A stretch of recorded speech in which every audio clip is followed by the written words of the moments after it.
Welcome to American Education FM, everybody. I'm Dr. Sean Brooks. Ladies and gentlemen, Dr. Robin McCutcheon, full professor of economics at Marshall University, joins us again here. We talk about a great many things, as you might expect, mainly about Marshall University and the goings-on that are occurring there, specifically, again, with the shots and the entire makeup of their university continuing to move into what is an online environment. For a variety of reasons, I'm sure. Lowered population, lowered enrollment, and still trying to bring in as much money as possible.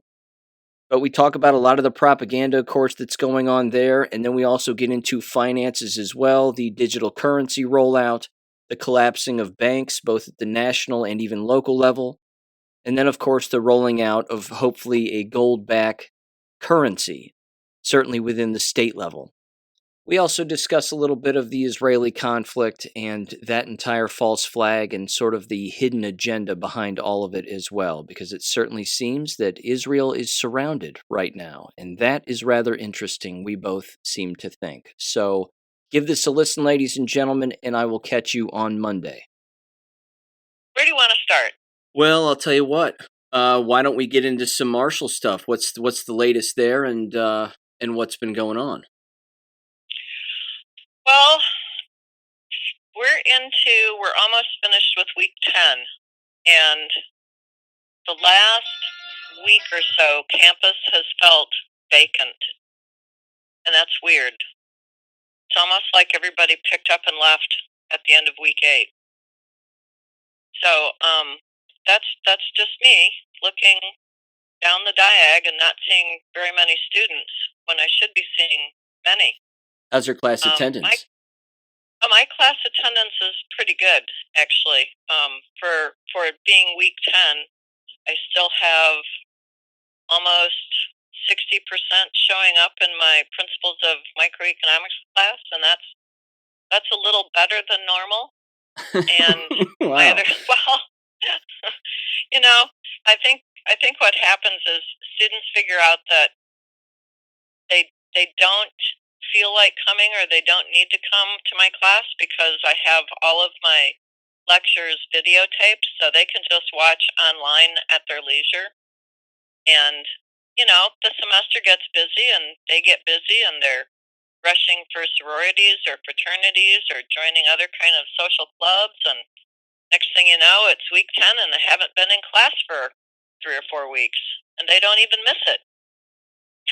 Wow. 60% though. Yeah, well, a year ago this time, I was down to less than a quarter. Wow. Yeah, and but I think that some of that might have been the result of people getting sick from the jabs, or people they knew were getting sick, and so they were having to be at home or at the hospital with their loved ones. I mean, a year ago this time, I usually have 50 to 55 students in my Principles of Microeconomics class, and by a year ago this time, I had maybe 15, 18, 20 on a good day. Interesting. Yeah, and I was getting lots of email. I'm sick. So and so in my family is sick. I had students during that semester that signed up for class and never showed up, never emailed me back, just disappeared off the face of the planet. This year I don't have that problem except for one. So that's not too bad. Out of a total of, how many students is that? Almost 70. I have one that's disappeared. And I don't mean drop the class. I mean, they're still registered in the class. They're just not doing anything. Yeah, never show up. Never show up, never email me back, nothing. It's disconcerting. But I guess it's normal now. And that sounds really awful. As we've discussed before, and as you know, I mean, that has to translate into professor absences also, and employee absences. It's possible. we have a number of, let me put it this way. I know of a number of administrative assistants that have been in quite ill health since the jabs came out. We actually lost one, I think, in the spring of 2022. And, it was stage 4 liver cancer, showed up, boom, gone. It was very sudden. Professors have been ill off and on. We still have, at least in my department, we still have one that teaching all online classes because he's been so ill. So I don't know how that one's working out. But the professors that went ahead and had jabs 3 and 4 have a more fragile physical makeup than the ones who stopped after jab number 2. And we did have a few that stopped after jab number 2 and said, I'm not taking any more of these. So yeah, I can't speak to what other departments are going through or other colleges departments are going through, but at least in my department, it's kind of catch as catch can, if that sounds okay to say at this point. Again, I think this is like a new normal. Yeah. Yeah. Yeah. You haven't So, you haven't received any letters from anybody who works in the university saying we lost so and so, or fill in for this person or that person because they're out. not from the university. Generally, professor positions are there's no substitute pool. Like K-12 has a pool of substitute teachers that they can lean on Sure. if somebody doesn't show up or calls in sick. But at university, we don't have that. So if somebody's out sick, it's up to that person to figure out how to handle their class or their student class load assignments. But I suspect that a lot of professors are teaching more online classes than face-to-face classes. And I've been told in our college in particular, that most of the professors are teaching 2 or sometimes all 3 of their courses online. So they're teaching very few courses face to face, and that's just odd. But if we combine that with what the chair of the department told me some 6 months ago, was that the plan is to have excuse me, the plan is to have all or most classes being online in some kind of a hybrid flex kind of situation where the professor is the only one standing in the classroom and they're teaching to students who are online from around the world. And that sounds weird to me. No kidding. Yeah. Yeah. I'm trying to imagine myself being the only person in the classroom looking at the head and shoulders icons, because most students they don't use video if they're doing an online class. And I'm trying to imagine myself teaching to 55 head and shoulder icons of students from around the world, and that my brain just starts to ache when I think about that, because what's the point? Just right, videotape your whole lecture and tell them to go watch it, and I'll stay home and clean my house. There you go. It's amazing. Yeah, I remember. Yeah, I remember you again saying that the universities didn't seem to have a problem with professors requesting that they teach their courses online, and I thought to myself, when in the past has that ever been a choice? never since before COVID. Right. So, and then combine that with the fact that our new College of Business building is being rapidly completed. Construction is exterior construction is all done. I think they have the big lecture hall that they're working on. The professors are supposed to make the big move sometime the week of January the 2nd, and the purpose of the building is, once again, not to teach classes face-to-face. It's to teach the classes in a hybrid online, they call it HiFlex type of model, where you will have students from all over the world basically zooming into class. And the only one standing in the classroom is a professor. Now think about that. They're spending, oh my gosh, 35 or 40 million dollars on this building. So Marshall University is just flat out turning into an online university for global students to do whatever they can to bring in revenue. That is the direction they're going. And they're turning into a real estate conglomerate where they're buying up whole city blocks in Huntington to expand Marshall's campus westward towards the main downtown of Huntington. And I forgot, they're expanding eastward. They're putting in a brand new baseball stadium, a huge baseball stadium, not like a sandlot, which they've been using forever. What is happening? What are they anticipating? I have no idea. I'll tell you what. I guess they're in. Yeah, let's do this for a second. Let's really wrap our heads around this, okay? And let's throw in as many scenarios as we possibly can and theorize this right down to the bitter end. I mean, if they're buying up city blocks, they've got the money to do it, or they have no problem going in debt in order to do it. So, I mean, Miami University is $36 million in debt, and they keep building things, and I don't even know why, because no one's here. So that's happening.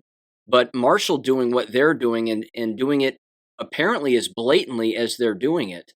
Are we talking 15-minute city stuff? Are we talking bringing in illegal aliens and just giving them the opportunity to go to Marshall University no matter what? Are we looking at, again, more housing? Again, housing for illegals, housing for the homeless, housing for whomever wants it, affordable housing, quote unquote. I mean, what do you think? Oh man, I hadn't even gone there. Those are really good questions. I had not thought about the illegal alien aspect of that. I mean, they've got to be housing for the homeless. Yeah, they got to be tied in to some extent. I mean, we know that the CIA is wrapped up within these universities. There's got to be some individuals working for the CIA, certainly at Marshall, definitely at Miami University, and certainly they have outside ties to them. But the question again is what on earth are they acquiring this property for? Because again, as I've brought up on my show and in my Substacks, Miami built this giant $93 million health facility now, where they're training nurses and they're also having, counseling and medical care for students and staff in this building. It's sort of an all-in-one encompassing building. And as you would expect, it looks like a giant mental institution. But again, I mean, it's almost as if they're swooping in because they know the problem that they've caused. That is an excellent question. We just had an announcement, speaking about making things a conglomerate. We just had an announcement maybe a week and a half ago that Marshall was. I'm pulling up the article right now that we were told Marshall was. I'm going to probably say this wrong, but they're conglomerating with 4 separate health systems across our area. They're calling it the Marshall Health Network, and they've been adding to their network with Mountain Health, Cabell Huntington, St. Mary's, and there's something else in there, and I can't remember. Valley Health.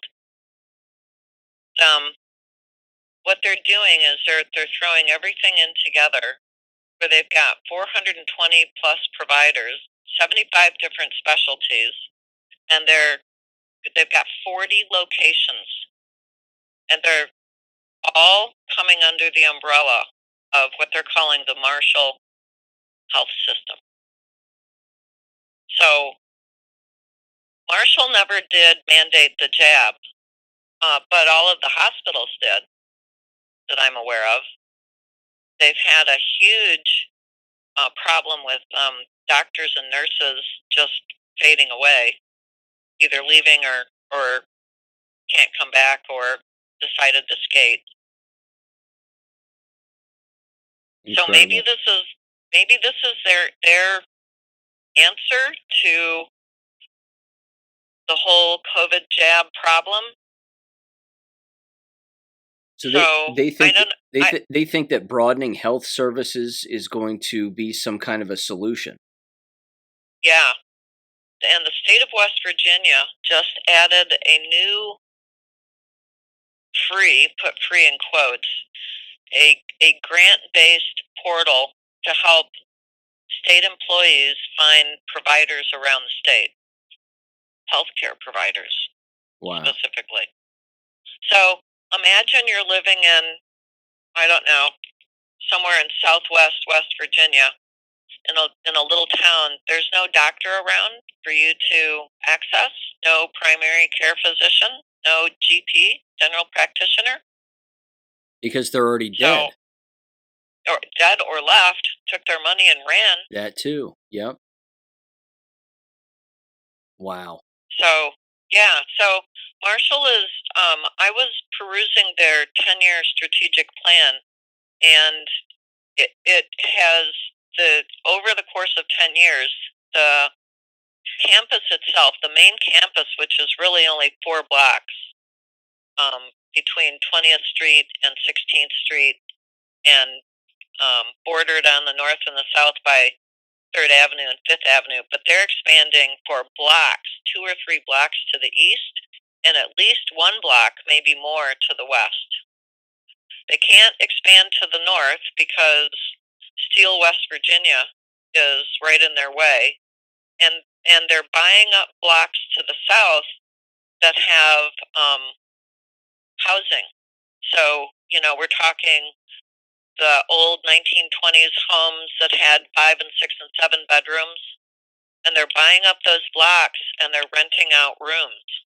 It's huge, and it's very, very quiet. Nobody's really talking out loud about it, but you can see it if you know where to look, Right. if you know who to talk with. So I don't know what the purpose of all this housing is for. We still only have 12 or 13,000 on campus students total, but we have a large number of freshmen and sophomores that live in the dorms. I think maybe they're trying to turn this into a residential university, but I don't know how they can do that if they don't have the student population. Does that make sense? Yes. Yep. So your ideas about bringing in illegal aliens, or sometimes they call them not transfer students, but oh shucks, I forgot their nomenclature. But migrants. Yeah, it's a transient student. Oh, there you go. Wow. Yeah, and you're not allowed to ask anything about them, like where do you hail from? Is your family from around here? No, you can't ask them anything. You can barely ask them their pronouns. I mean, the people doing this behind the scenes, certainly at the very top, so to speak, they have to know what they're doing. They have to know what's going on, because no business would make such a decision looking at the facts and seeing that there is a declining population, an active biological weapon that's killing the people who take it, and then increased cost of living, increased cost of attending school. I mean, every possible statistic is going in the wrong direction, whether that be up or down. But all of a sudden, now they're all wanting to build more homes. I mean, it's the same way in Oxford. It's the same way here. You have city council who is as brainwashed gets, but they are doing whatever they can to seize as much property as humanly possible to put up quote unquote affordable housing. And apparently, wow. I'm one of the only people in town who knows that this is for illegal aliens. Because Well, again, who else would it be for? exactly, the town population is declining, and they are purposefully bringing in homeless from outside towns and cities to bring them here. And How are they paying for this? I don't know. They're either using COVID cash that they received, uh, or whatever other funds they have. But the roads are in terrible shape. They're the worst they've ever been, but they have no problem buying up property and then putting Hmm. in what are theoretically mobile homes and dropping everybody's property values. I mean, it's the purposeful destruction of what's going on. And it's pretty evident to me that they're using the useful idiots that live locally to just go along with it. Yeah, I had not thought about the illegal alien aspect of moving. Although standing out around campus, I haven't seen people that, can I say, don't belong. Yes, Does you that can. sound too PC? Yes, no, you can say whatever you'd like. I was going to ask you, is it a little darker in Huntington, West Virginia these No, days? not that I'm aware of. Okay. But I took a poll of my junior and senior class students to find out if they felt safer in Huntington or safer in the town they come from. And there was only one student who said they felt safer here in Huntington than in the town they came from, and that guy's from Los Angeles. Everyone else, There you go. everyone else has had a horror story or two or more of bad things happening to them, not just in and around campus, but in their own little towns they come from. The towns surrounding Huntington are much more dangerous than I've ever been aware of. And I watch the local news here. I peruse the local news website, and most of these incidences that the students have told me about, I've not even seen pop up on local news. Makes me want to go buy some vacant property far out in no man's land and just huddle. I think about it daily. I truly do. Well, the good thing is that Marshall is going to go online, and then I can just stay at home. There you go. Yeah. I don't have to spend my gas money traveling. And it'll be too dangerous to leave. Yeah. And you'll be in Yeah. your 15-minute city just like that. I'll be in my own 15-minute city. That's right. I won't have to fuss with theirs. Oh my. But as far as students go, like I said, my junior senior class is almost always full, and that's because I have mandatory attendance. So they're there because they're basically forced to. Although I still have a few who are sort of flipping the middle finger at the class and not showing up anyway. Whatever, that's on them. Um, but in the students that are showing up to my principal's class, um, there's a little bit more. I'm sick today, or I have a family member sick, but it's not as bad as it was a year ago this time. Interesting. So yeah, the stats keep rolling in. So how's the propaganda there? Are you seeing a lot of posters up for people to get shots? Are there buses going around town that have, don't forget to get vaccinated and things like that? Are you seeing any of that? It's funny that you should ask that. We have a weekly newsletter that is sent to everyone on campus, the entire campus community. And in the middle of September, right around somewhere between the 15th and the 20th, the newsletter that came out had the COVID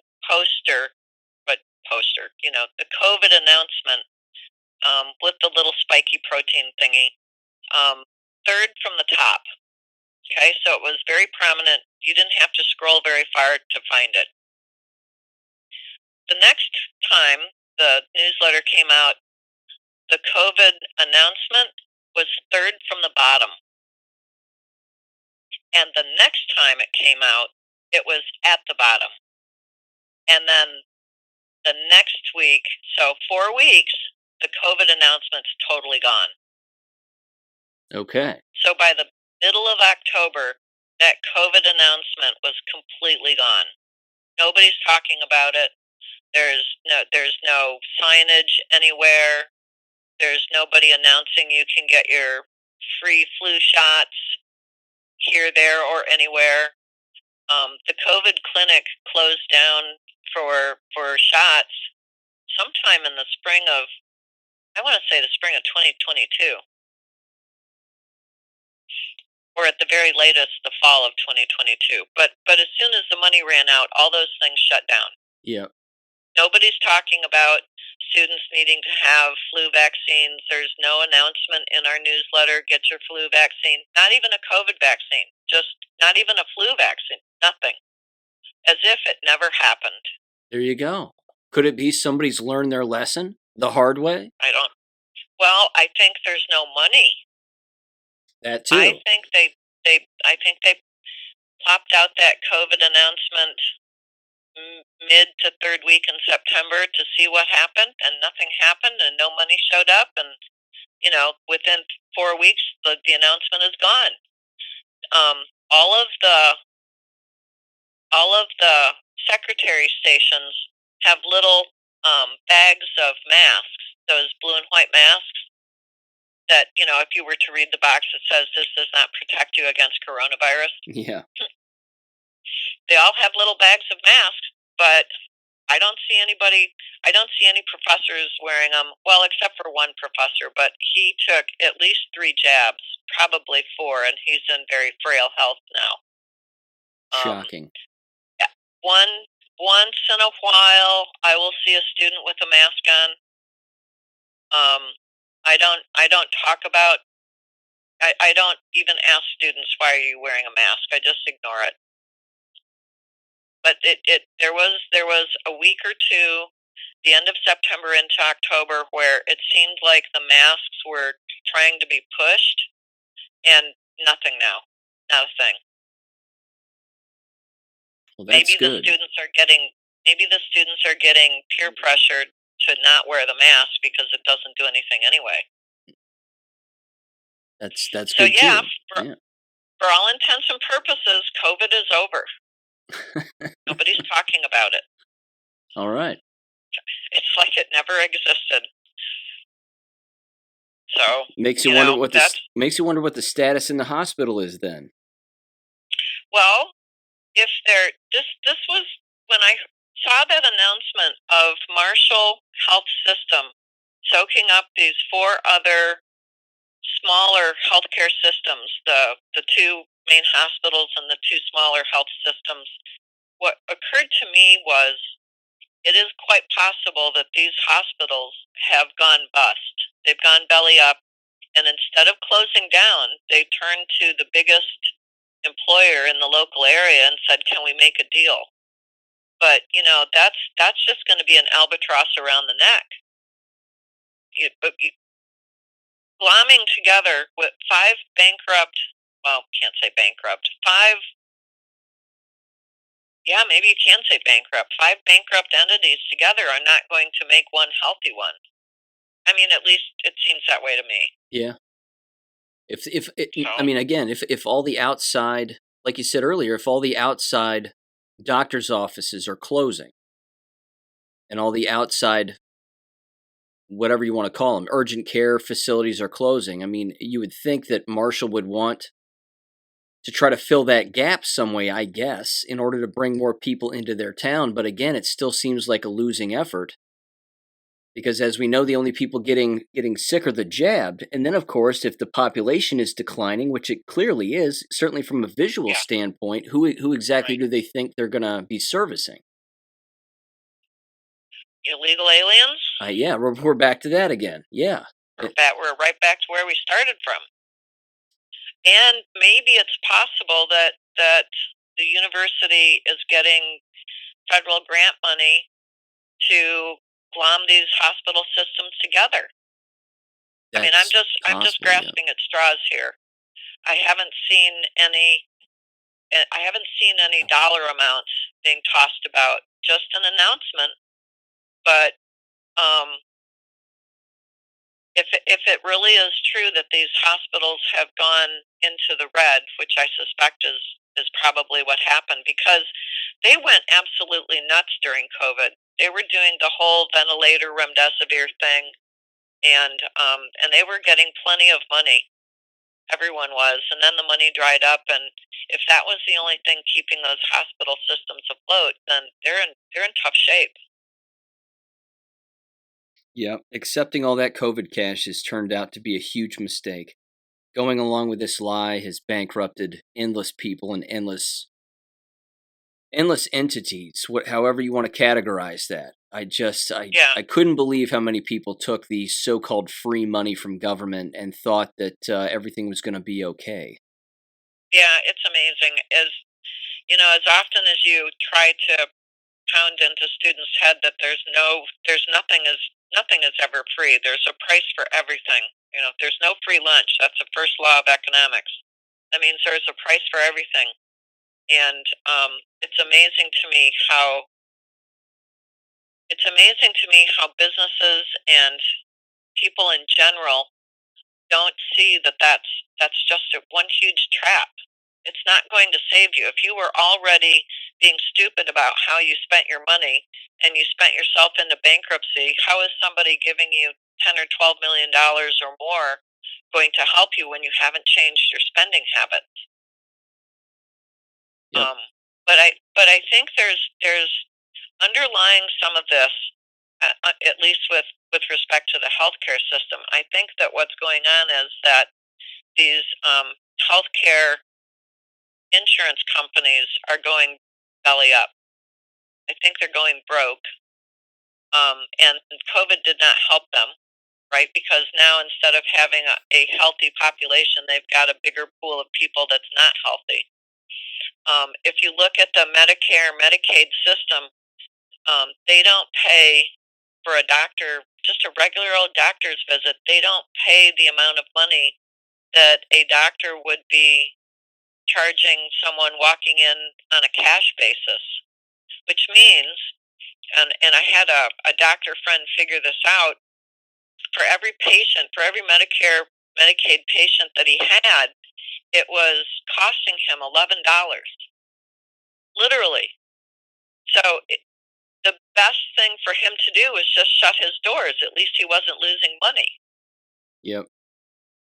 And so I think that's part of the underlying problem is the insurance industry, the healthcare insurance industry, no matter which way you flip this coin, is not paying the doctors or the hospitals the amount of money that it actually costs those entities to offer their services. So everybody's going broke.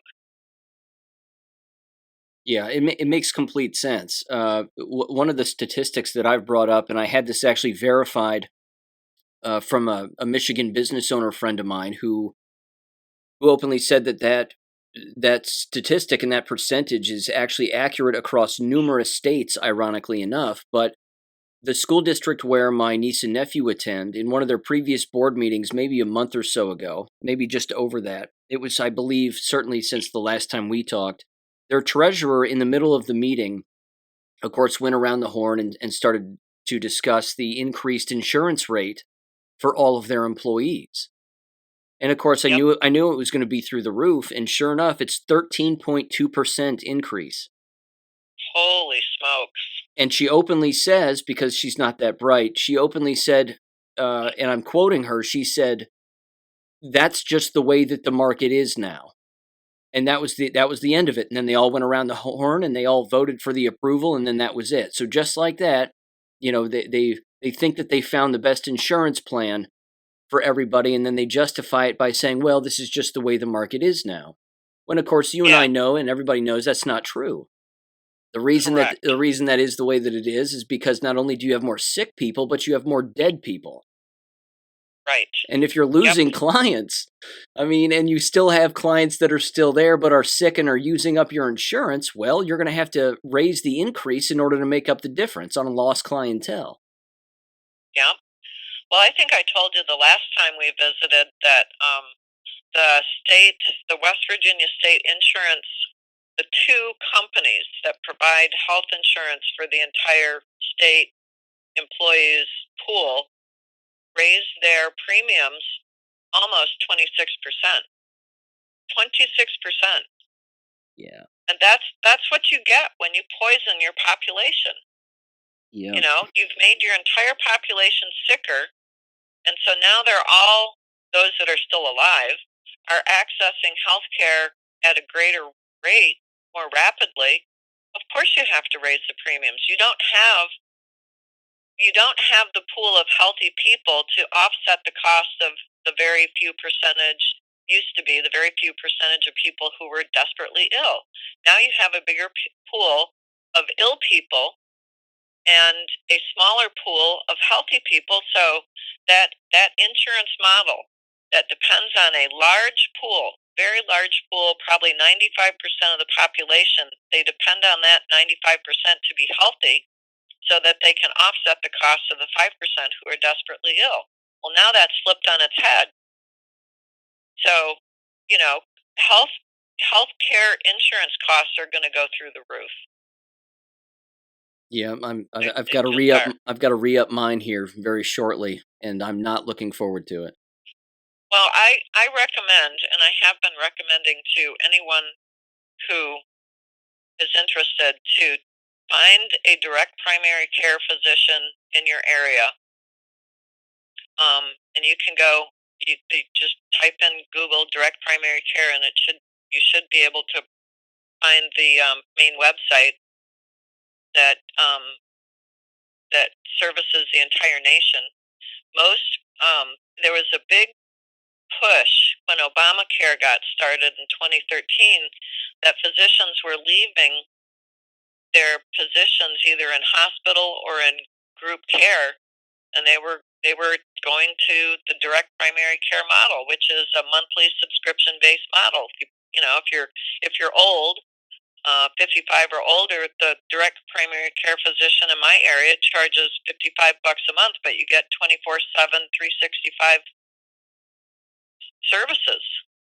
And if you happen to be a person who is on some kind of a standard drugs for diabetes or whatever, a lot of those costs for um, managing care that way, this particular physician offers it free because she gets the drugs at wholesale, and if it's pretty cheap, she offers it for free, or she offers it to the customer at the wholesale price she pays. So she's skipping the whole middleman of insurance, and people are getting better care, spending less money. It's voila! It's a solution.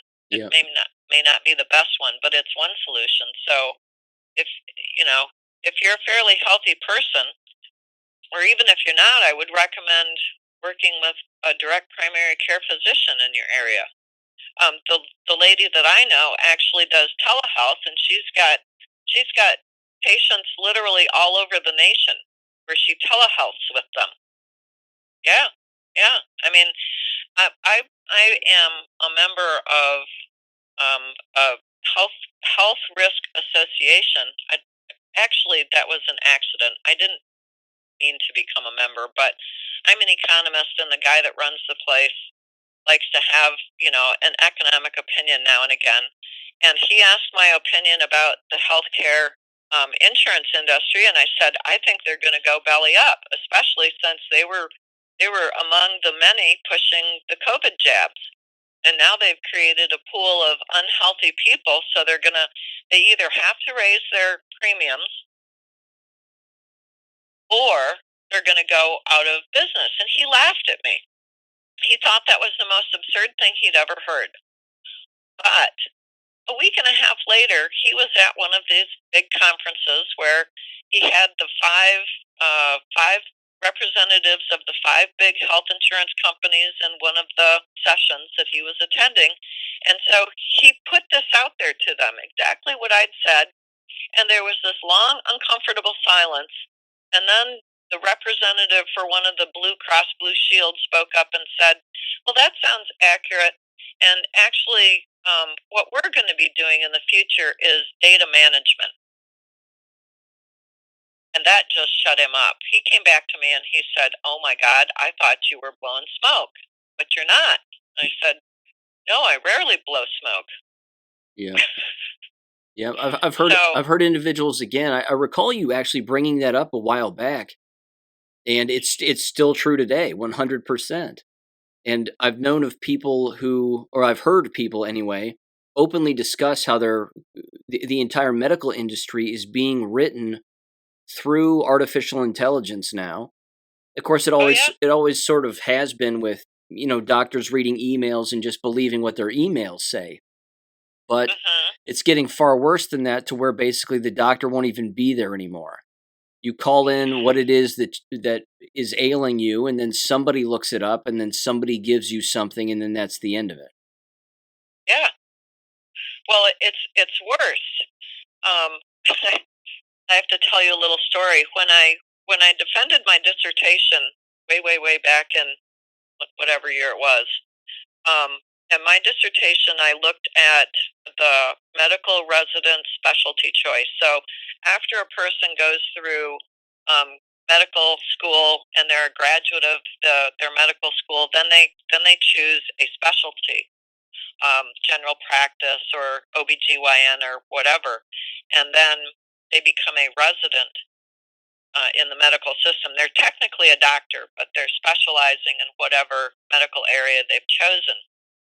And one of the professors on my committee was incensed that I didn't have a bigger population of blacks in my data set. And I looked at him and I said, "Well, this is the data the AMA has. This is not my data. I used their data. In fact, I bought their data." And that set him back because he was a medical doctor. It kind of put him on his heels for a second. He said, "Well, I still don't like it." And I said, "Well, I think you probably should take it up with the AMA."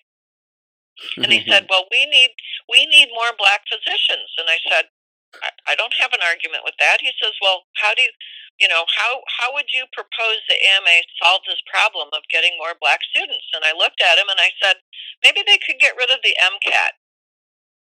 And that just pissed him off. Oh, I bet. Well, here we are, some years later. That's right. And lo and behold, the medical schools are getting rid of the MCAT. I felt like emailing him and saying, "Neener, neener, neener." That's right. Yeah. Same thing with college and university, enrollment requirements and K-12 schools, right, and the whole thing. Yeah, well, look at what, is it Washington or Oregon that just got rid of their math and reading requirements for high school graduates because, it's too much of an imposition on oppressed minorities to have them be able to do math and read. That's right. That's right. I don't remember if it's Oregon or Washington State, but it's one of them. And, I just looked at that and went, yeah, really, you just want your students to be able to write their name so that they can sign their check, so that they can go be tax slaves. That's a great idea. Don't educate them at all. What a failing formula. It's just remarkable. It's great, isn't it? All in the name of equity. The whole system's going to collapse. That's right. The whole system is going to collapse. I'll tell you what, and it has to. Yeah, I agree. It does have to. It does, and it's got to be replaced with something that's just far more simple, that actually has common sense instead of all of this Marxist propaganda, made up word nonsense. But let me ask you about this one last thing about Marshall that again ties into what we were just talking about, and then I'd like to get into banking because I have a little article here that I think you're going to find interesting. Does Marshall University have a climate agenda, quote unquote? And have they publicized what this is? I mean, are they also moving toward electric buses and electric? Because there's this article that just popped up on Disclosed TV, and it's a PDF, and it's from TexasPolicy.com, and it says, quote, True costs of fueling and electric vehicles, including excess charging costs and subsidies, is equal to $17.33 per gallon of gasoline, a new analysis found. And then it says, it shows that electricity is a long way from becoming a cost-effective transportation fuel compared to gasoline, according to the authors. Well, we know this to be true.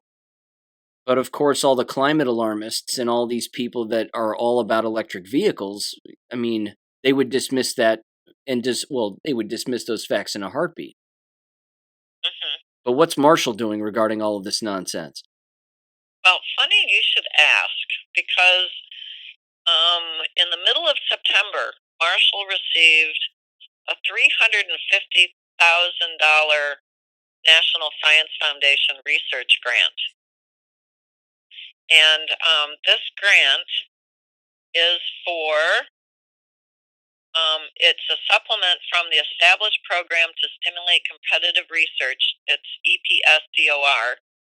And they are directing it towards, they're directing it towards how climate change affects disempowered populations. And they want all the professors to, in a competitive nature, to provide some kind of research that would support the climate change agenda and how economically disenfranchised communities can cope, I guess is the best way I want to say that. And there's only one person that's going to be chosen for this grant. One out of 550 professors. I'm not gonna apply for it, because I'd probably have to tell them, look, your climate research is a joke.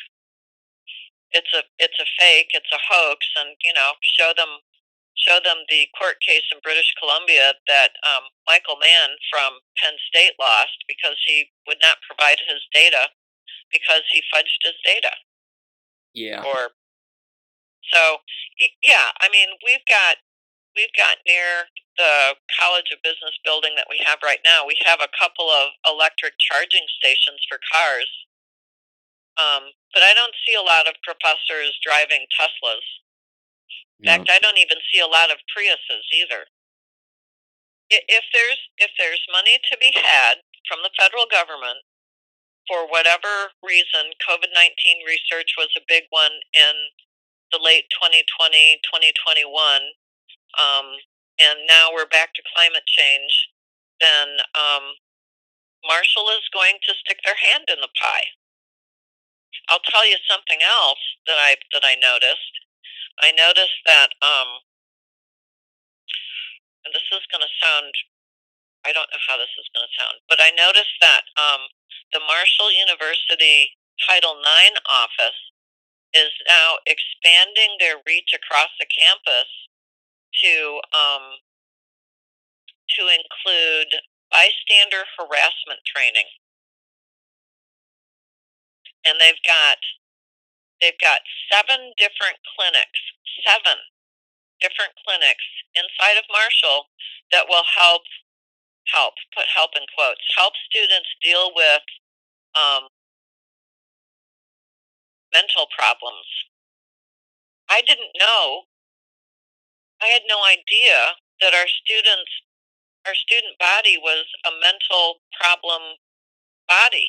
Does that make sense? I didn't know we had so many students with mental problems that would support 7 different clinics. One of them is out of the psychology office. This is another way, of course, as you know, to just get more and more money as much as possible out of students. Exactly. There are students at Miami University that pay, I got the number wrong in a previous episode, but they pay $50 a semester to $100 a year to the university for mental health services, most of which they never even use. Yes. Yeah, I listened to that episode, and so when I sat through this bystander harassment training, the only thing that I could think of was, this is yet another way of expanding the federal government's reach into the university, while at the same time the university has their little handout asking for money. Well, and the whole purpose of this training is to expand the reach of Title IX into every department and office across the university. That's their purpose. It's to get more money. Yep. And put students, insist that students are mentally unstable, all of them, so that they can treat all of them for being mentally unstable.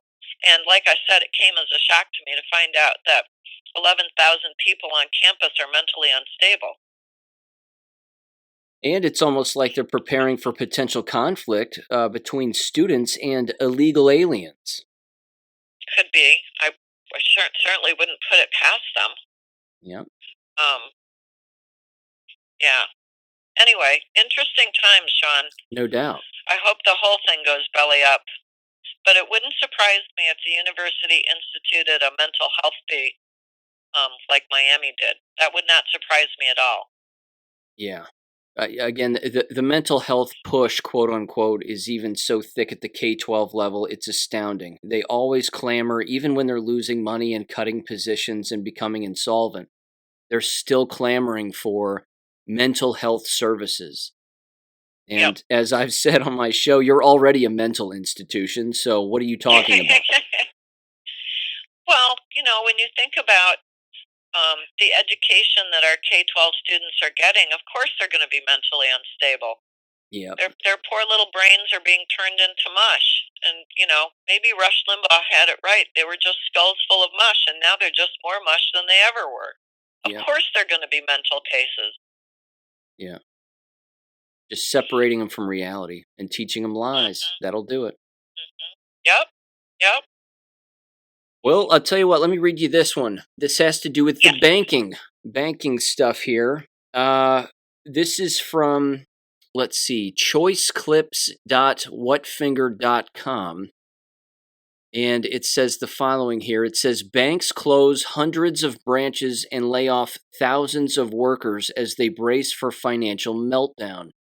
Let me just read this first paragraph here. It says, U.S. banks are closing a large number of branches right now, another ominous sign of the financial meltdown that has started to unfold. They are also laying off workers by the thousands in preparation for the chaos that is ahead, according to new reports.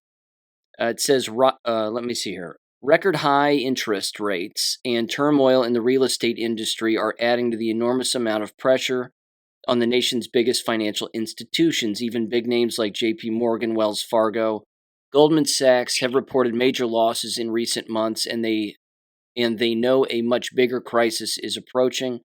That's why banks are getting very tight with their money, reducing their brick-and-mortar footprint, and slashing their headcount as they fear mass withdrawals and more failures could happen in the coming winter. Mm-hmm. Your thoughts on that?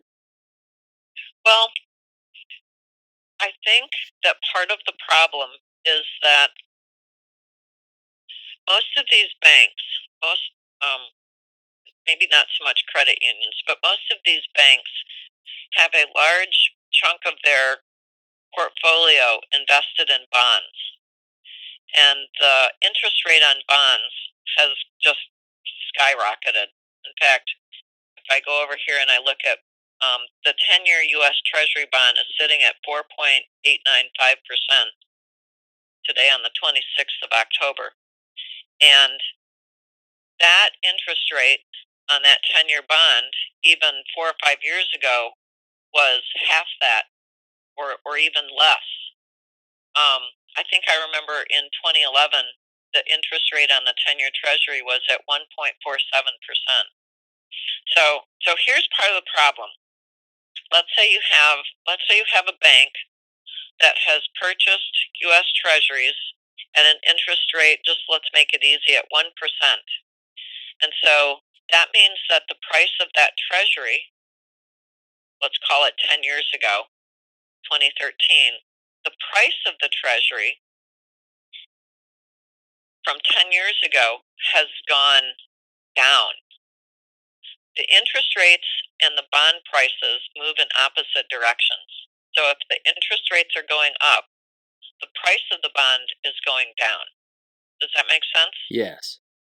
Okay, so let's say that this bank bought $1 million worth of 10-year treasuries at a low 1% rate. I'm just making these numbers up, but just for example. Now, 10 years later, that interest rate on the 10-year treasury is sitting at almost 5%, which means that the value of that bond portfolio that bank held, it's not $1 million. It's probably more like $250,000. The bank portfolios that are in bonds have lost value. Now, the bank loans money based on the value of their portfolio. So if their portfolio declined by 75%, the value of their portfolio, it means they can't make as many loans. And if they can't make as many loans, they're not making money.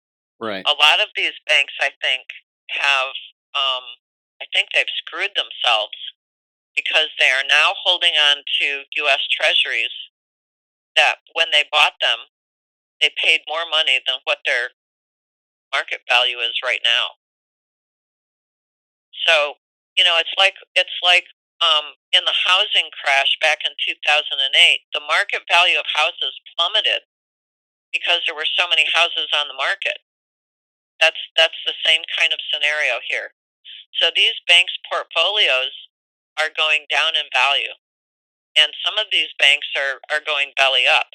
We had 4 big banks in the spring be taken over by the FDIC, and to pay the people who had money on deposit, those people who had less than $250,000 on deposit, took most of the money that the FDIC had sitting in its kitty, sitting in its purse. So the FDIC doesn't have enough money. It never had enough money to pay the depositors back if more than 3% of the banks go belly up. Well, if you've got JP Morgan Chase, Wells Fargo, Bank of America, who's another big one, National City, if you've got the 6 biggest banks that are sitting on portfolios of bonds that aren't worth what they were 5 and 10 years ago, then you've got those banks in a really tough position. And they're going to close their branch offices. They're going to fire people because they can't afford to keep them open, and they can't afford to keep all those people hired. But I think there's something else going on here, Sean, that you haven't mentioned. And what if this is just one step, the next step in going from a Federal Reserve note that we all use for, going to market to buy stuff, to go from a Federal Reserve note to a central bank digital currency? You don't need all those banks. Right. If you make the currency digital and you force people to use it. So I think what we're seeing is, if you look at the banking system that we've got, the central banking system that we've got, the Federal Reserve instituted in 1913, we know it's a cabal operation. All of the central banks in the world are operated by one branch or another of the cabal. And all of these central banks have to go out of business. They have to be destroyed. And they will destroy themselves because they're all offering a currency that is worthless. The fiat currency is a dead man walking. And if these central bank cabal members want to force their populations into a central bank digital currency, a CBDC, then they wouldn't mind closing down all these branches and forcing their citizens and their depositors to use their digital currency, which isn't worth anything either. Now, butting up against this is the BRICS 11, the Brazil, Russia, India, China, South Africa consortium that is also taking on 5, 6 other nations starting January 1st. And I don't have the list in front of me, but it includes like Ethiopia and Saudi Arabia and fact, I think Saudi Arabia joined in August. But what we have with the BRICS 11 are the 11 countries in the world that will own 88% of the oil production across the world. And they also have control of 50% of the agricultural production across the world. And they are going to be using their own token, which, according to the articles that I've read, is going to be backed by gold. Now, it's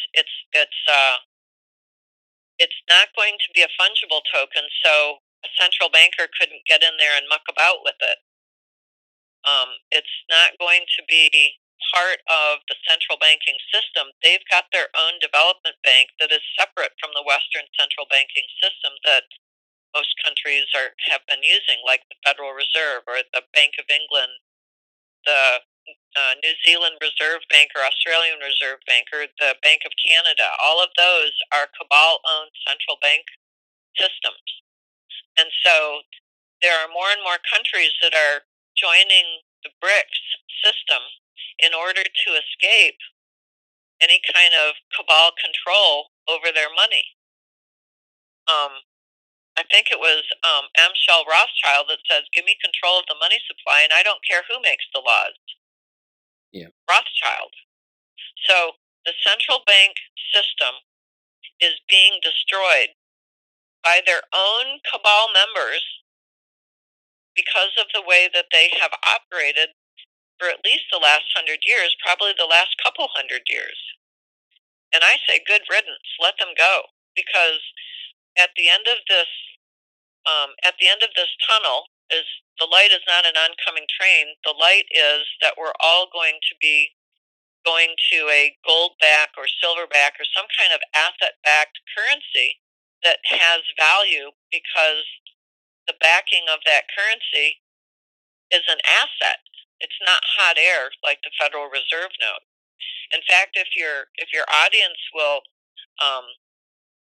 take a cruise on the internet to usdebtclock.org and you look on the lower left-hand side, you will see that U.S. Treasuries, let me go there real quick, it's in the lower left corner, and it says U.S. Treasury dollars 2025. Well, a year and a half ago, that box said Federal Reserve notes.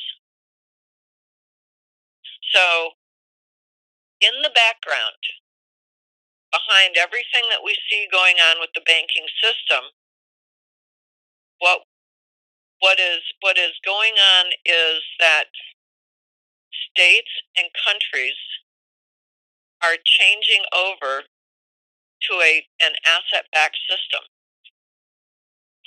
We have, and I think sometime in the spring when we talked, I had a list of 27 states. It's now up to 35 states have either passed legislation or are passing legislation to recognize gold and silver as legal tender to pay debts. And what this is doing is that it is allowing the state to come out from underneath the Federal Reserve System and to be their own independent nation state, which all of the states in the United States are. Every state is its own independent nation state. The United States of America is just a consortium of 50 nation states that have decided to get along together. So the actions that are going on, mostly unseen, unless you know where to look, are that state by state by state, they are breaking themselves away from the Federal Reserve System. Well, if you have that going on, why do you need the 6 big banks that are controlled by the Federal Reserve? Do you see what I'm saying? Yeah, true. And of course, you wouldn't need the employees then, so they're the first. They're the first cut. Yeah, they're the first ones to go. Now, these Federal Reserve dollars, it used to be. Where's my mouse? Now, this link here where it says money creation, it used to be live. Last week it was live, and if you clicked on it, it would tell you about what happened with the greenbacks in 1861 that President Lincoln had instituted to try and get the United States away from the Rothschilds controlled. We didn't have a central bank, but we had kind of the leftovers of the second Bank of the United States. And the Rothschilds out of England and Europe were trying to take over the United States again. And if you look deep enough into history, you'll find out that the Civil War was not fought over slavery. The Civil War was fought over the North and the South. The northern states were going to go with the Rothschilds bankers, and the southern states didn't want any part of it. So, and we know that in 1963, sometime in June, President Kennedy signed an executive order, 11110, to institute a silver-backed money, not a currency, not a fiat currency, a true money. And I think that's why he was assassinated in November, because the central bankers cannot have a competing money, because real money, something that's asset backed, is going to totally destroy a central bank, a Federal Reserve System. The Federal Reserve note is not going to last. It cannot, because it can't compete with an asset backed money. And of course, the Treasury itself being moved out of D.C. and being moved to Texas is rather telling too. Indeed. And Texas on September the 1st was supposed to have already instituted its own gold-backed digital token. Not a currency, a token. Both Texas and Tennessee have legislation that passed and was signed by their governors to institute a sovereign gold bullion bank in those states, which means that those two states are moving rather quickly away from the Federal Reserve banking system. And so in these little ways, every state will be moving. Pretty soon there won't be any state left in the Federal Reserve System except for maybe New York and California. And then it collapses. There's nothing left for them. But there wasn't anything left for them anyway, because in March of 2020, President Trump moved the Federal Reserve underneath the Treasury's umbrella. So the Federal Reserve has not been, can I say, quote unquote, in charge, hasn't been in charge since 2020. So it's like mixing a cake. Each ingredient goes in, and you know how much of it there is. You're guessing that the cake is going to be pretty good when it comes out of the oven, but there's an awful lot of mixing and churning that goes on before you put the batter in the pan. That's what's going on in the banking system right now. There's a lot of mixing and churning. The cabal is basically broke. I mean, that was why we went so quickly from war in Ukraine, where I believe people in the government were laundering money to save their asses. Yeah. And as soon as that kind of broke down, then we went to a war in Israel. At the beginning of October, the Biden administration sent $6 billion or let loose of $6 billion to Iran, which basically funds Hamas. And then when the big, I'm going to put attack in quotes, when the big attack came on October the 6th, then we sent Israel billions of dollars. So, we're funding both sides of the skirmish there. Isn't that great? Yep. But all of that is just money laundering. And every time they print more dollars, our dollars become more and more worthless. So I hear conflicting reports from people. For example, Bill Holter, which I like to listen to on Greg Hunter's USA Watchdog.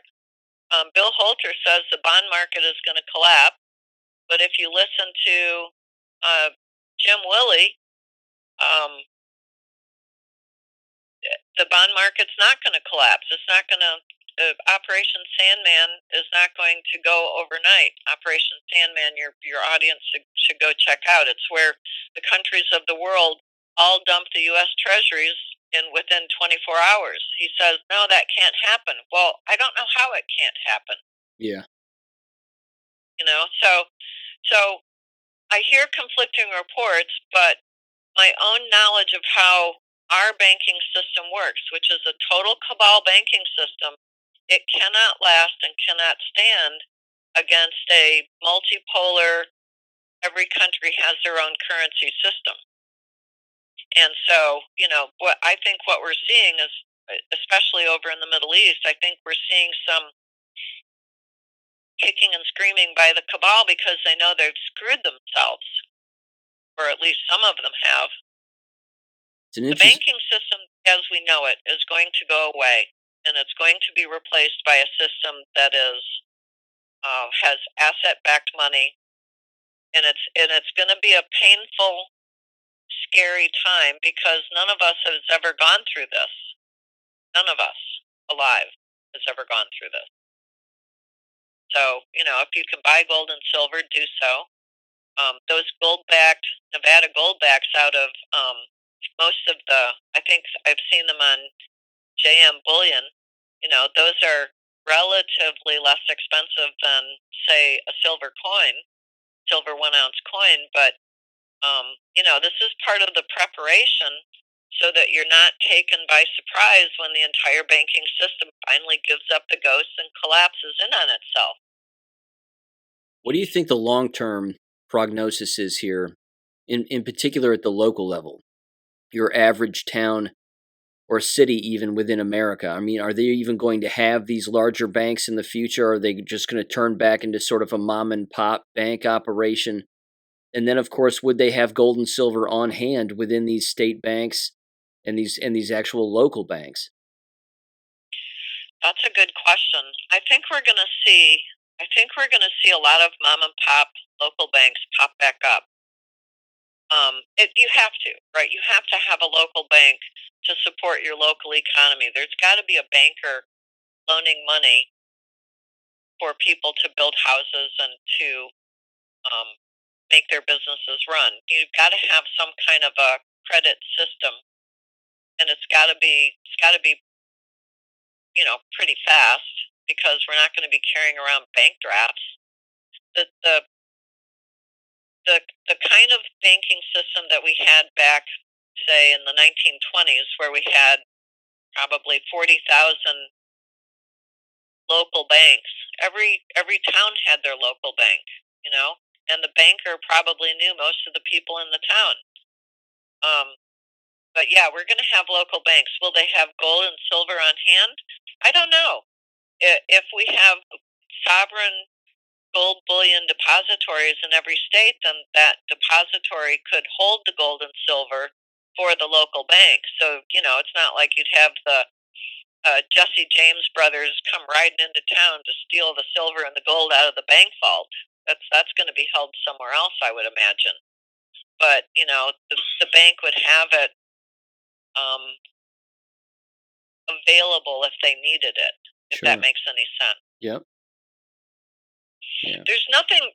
I had the question. Well, if a fractional reserve system is so bad, then why would banks loan money? Well, the fractional reserve system is how banks loan money. The difference between a central bank doing fractional reserve banking and your local bank doing fractional reserve banking is your local bank is only going to be able to loan out so much money. At some point, they can't loan any more money, and so they'll raise their own individual interest rates. And then as these loans are paid back, the money comes back into the bank, and then the bank can lower interest rates and begin to loan money. But when you have a central bank doing this, like the Federal Reserve System, it's too tempting for congressional members to start spending money that isn't theirs, that they can just lean on their central bank, the Federal Reserve in our case, to just print as much money as they want. And that's the danger of a central bank system. And that was why the founding fathers never wanted a central bank system, because it was too tempting for people who couldn't control themselves. And I believe our founding fathers already were quite aware of the central bank cabal from the Bank of England, Yep, they the certainly. Rothschilds and so forth. And that's why they never wanted a central bank. It it is a completely different system.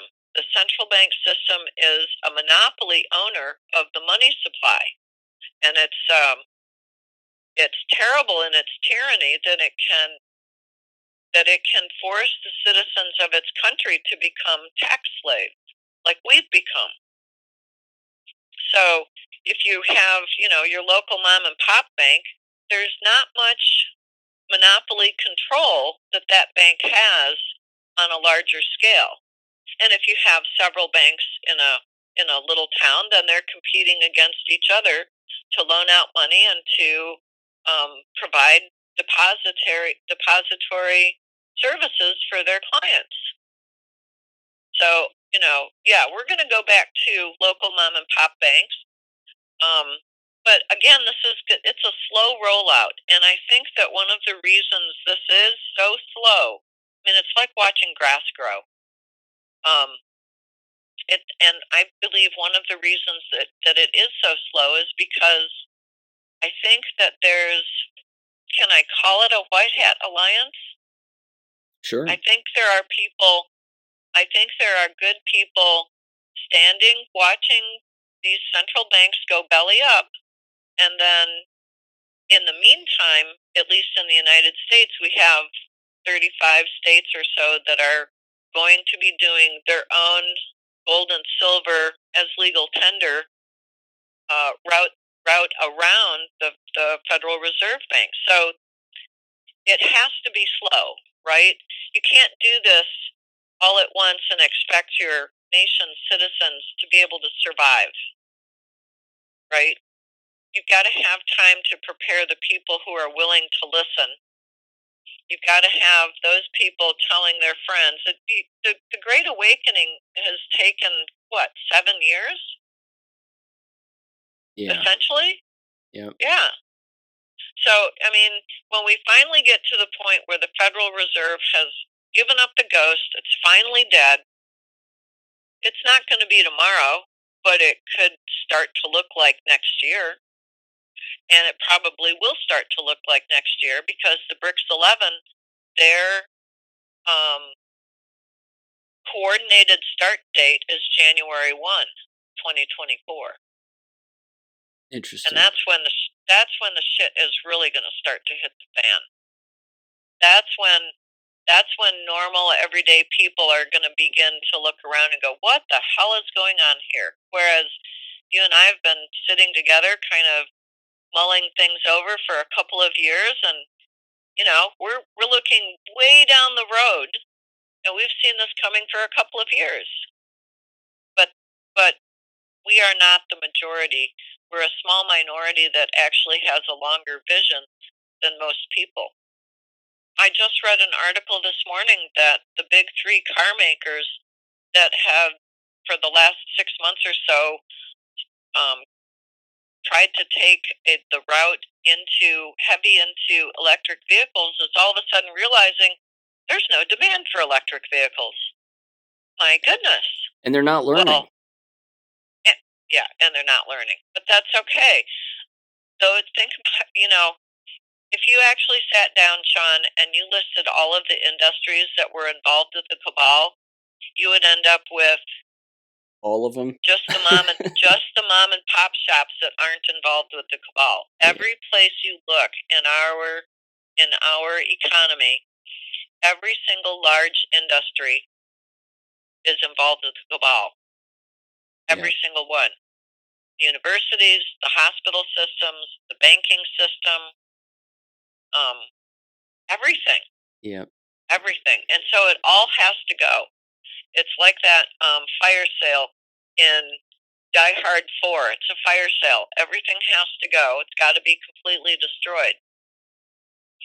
And it will be completely destroyed, because when the money system dies, when the Federal Reserve notes finally crap out, people are going to be left standing with Federal Reserve notes in their hand that aren't worth anything.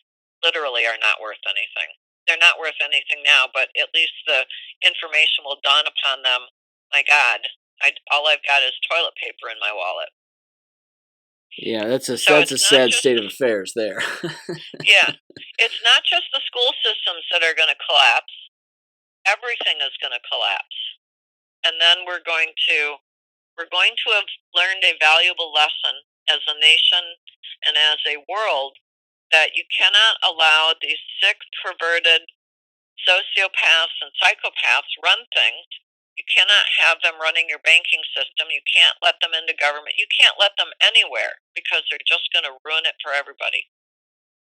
100% true. Have you ever read, let me ask you this too. I'm kind of looking for it right now, but it's an audio book.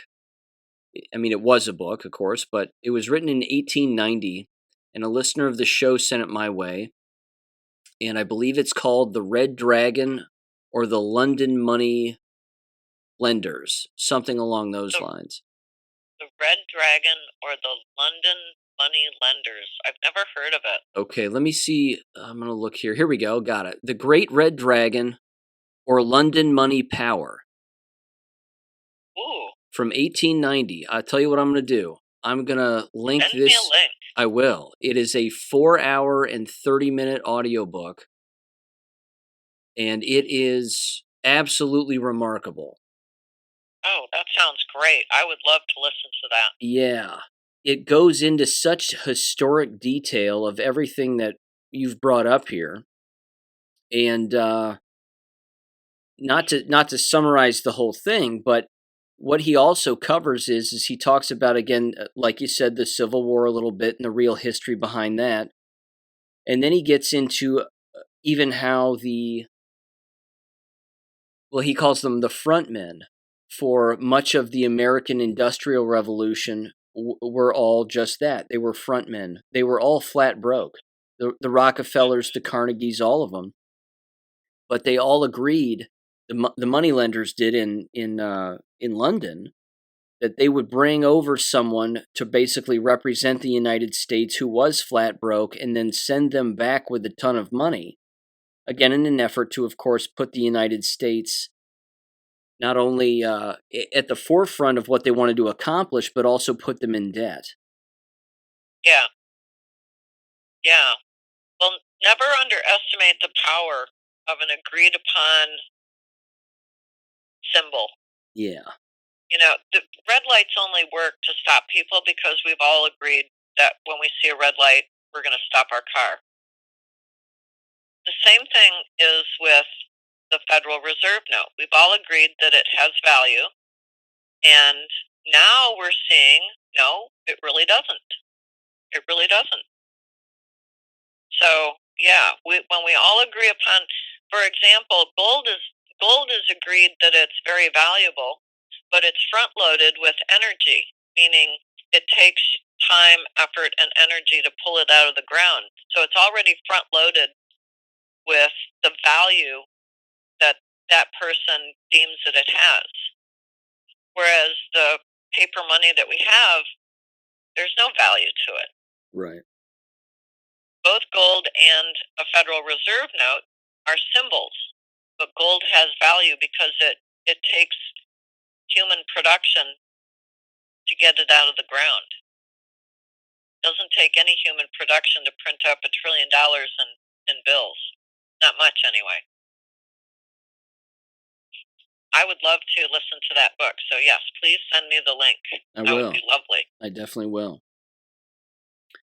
Well, and I think that also we're going to be seeing a lot of truth come out over the next 6 months to a year. We're going to be finding out things that I think we're going to find out that everything we've ever learned, everything that we've ever known is in some way, shape, or form a lie.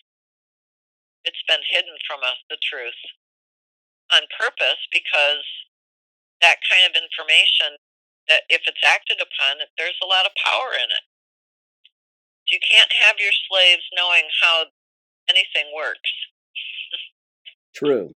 And I'll tell you what, the not only is the manufactured conflict in Israel part of this, which I'm certain has so many different tentacles associated with it. I even saw a post this morning that was talking about how basically, from a military standpoint, Israel's completely surrounded.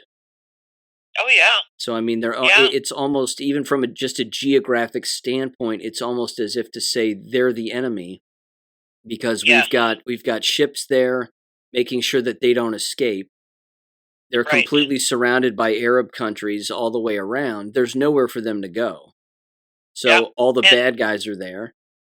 Netanyahu just came out last night or yesterday afternoon saying, "We, meaning Israel, we're the children of light, and all of the rest of you are the children of darkness." And I was thinking, maybe flip that 180 degrees, and you might have it.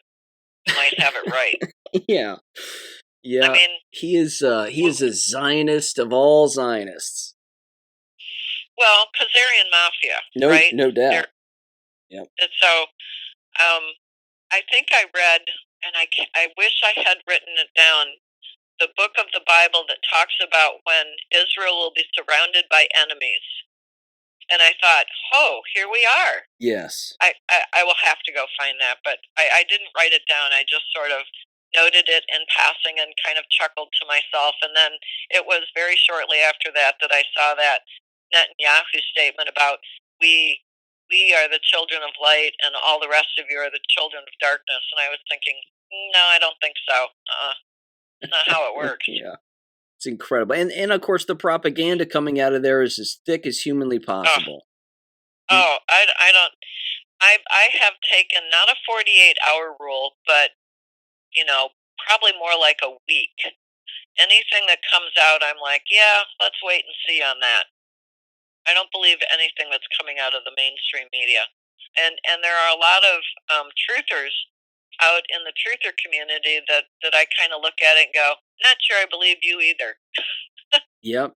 Yep. They're all, a lot of them are taking it hook, line, and sinker, and they're exposing themselves too. Real America's Voice, 100%. They've all been exposed. Yep. Everybody who associates with them, they're running with fake stories and fake footage. You know, that footage from whatever it was. CNN. Well, it was the rocket footage of, some rockets going in one direction and then one rocket trailing off and allegedly hitting the hospital, which then turned into the parking lot. As it turns out, that Right. footage is from over a year ago. But See, you can't trust anything. No, it's amazing, just amazing. Nope. I don't trust a thing, but I think that I think there's an awful lot of cabal members over in that general area that are probably shitting their pants right now because they probably have figured out that they are surrounded. Yeah. Maybe the militaries of the world have zoned in on where, I don't want to call it the head of the snake, but the body of the snake resides. Maybe what we're seeing is just a big kayfabe. It'd be interesting, though. I mean, how do you get rid of somebody like Netanyahu and the people around him without the world knowing? Well, maybe not without the world knowing, but is it possible to have them expose themselves so much that the rest of the world kind of takes a step or two back and goes, "Ew, yuck"? Yeah, that would be. I don't want that. That would be good. Mm-hmm. That would be nice. Yep. Yeah. So I think it's interesting. I agree with you that I did notice that the entire world's view is looking at Israel as the bad guy. Yeah, certainly not our politicians, but no, but they're I think involved. there's a different there's a difference between a government and its citizens. Right? Very much so, yeah. We know that there are bad people in our government that don't represent us because they were selected, not elected. But it doesn't necessarily mean that the people of the United States of America are bad people. So I make a distinction between the governments and the people. So when we got this new Speaker of the House, what's his name, Mike Johnson? Yep. Johnson. And he says, we're going to support our dearest ally, Israel. I'm trying to parse through that and think to myself, okay, are you talking about the government or are you talking about the innocent people? True. Because I think that there needs to be a distinction made there. I don't trust their government any more than I trust ours. But I can't believe that the entire nation, all the Israelis there, are bad people. It's the same as I won't believe that the entire population of Gaza are bad people. But I'll bet there are bad people in that population. Sure. Yep. Yeah. So I make a distinction between the people of the world and the cabal governments or the cabal-owned governments. And I think that's not too much to ask, especially when we don't know really what's going on over there. We will probably find out at some point. Oh yeah, all these militaries were around there to take out the cabal. Because maybe that was where everybody ran to. People who could get out. I mean, get out of Ukraine, get out of Eastern Europe, get out of wherever they were hiding. Maybe they ran home to Israel. Also possible. It certainly makes all those Q drops, at least one or two of them, that said that they were saving Israel for last. It makes sense. Well, all the eyes of the world are over looking at the Middle East, and I don't know how many people I've been listening to that are now quoting books out of Revelations or Daniel or Ezekiel or, pick one. Yep. Leviticus. Yep. So I don't know. I'm taking a wait and see attitude, and in the meantime, as I walk up and down my street, I know that there are no bombs going off. There's no riots occurring. We are still moving. Yeah, knock wood. We're still moving through life. And I think this is a prime time to remain vigilant. And if your people in your audience are not prepared, they should get prepared, because the shit really is going to hit the fan. It's just going to hit really slow. It's not going to hit all at once. Were there any demonstrations at Marshall regarding all of this? Yes. How about 6 people came out. Yeah, I was going to say, how about a university letter that stood in solidarity with Israel? Was there anything like that too? I did not see that. No, but one of my students mentioned to me that there were pro-Palestinians, 6 of them, marching around the circle in the diag, and I said 6, and he goes, yeah, there just weren't that many. I said, well, what about all the other students? He said, most of them just ignored them, went on about their day. There were a few standing around watching and pointing and laughing, but that was it. That was the demonstration. We had more people demonstrating against Roe v. Wade getting turned back to the states a year ago than we did the Hamas-Israeli skirmish. Just wild. Yeah, foreign affairs are too complicated, but baby murder, that's easy. Mm-hmm.